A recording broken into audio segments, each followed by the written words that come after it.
Hello guys, welcome back to my channel Kanika Pal. কেমন আছো সকলে? আশা করি ভালো আছো। আর তোমাদের ভালোবাসায় দেখো আমিও ভালো আছি। তো দেখো, এই পাখিটাকে তো অনেকদিন হয়েছে মানে বাইরে পড়েছিল, তুলে নিয়ে এসেছিল আমার ছেলে। তারপরে ছেলে কদিন রাখার পরে ছেলে বাড়ি ছিল না, কদিন দেখেছি আমি। এখন আবার ছেলে স্কুল খুলে গেছে। তো ছেলে ঠিকঠাক টাইমে ওকে খাওয়াতে পারে না। তো আমাকেই খাওয়াতে হয়। আর দেখো আমার দুষ্টুটা কোনোদিন মুড়ি খায় না। দেখো আজকে দেখো মুড়ি খাবে, দেখবা?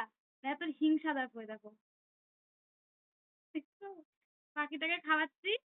ও পাখিটাকে খাওয়াবো কি, ও আগে থেকে খেয়ে নিচ্ছে, শুধু মুড়ি জল থেকে ভিজিয়ে দিচ্ছি তাই খাচ্ছে। বুঝতে পারছো কত হিংসা করছে? আর দেখো কোলের মধ্যে এসে বসে রয়েছে, মানে ও কোলে থেকে সরবে না, ঠিক আছে?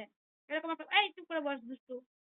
চুপ করে বসে থাকে, দেখো কোলের মধ্যে যতক্ষণ ওকে খাওয়াবো ততক্ষণ ও চুপ করে এরকম বসে থাকবে। মানে কোলের থেকে বেরোবে না, এরকম একটা ব্যাপার দেখো।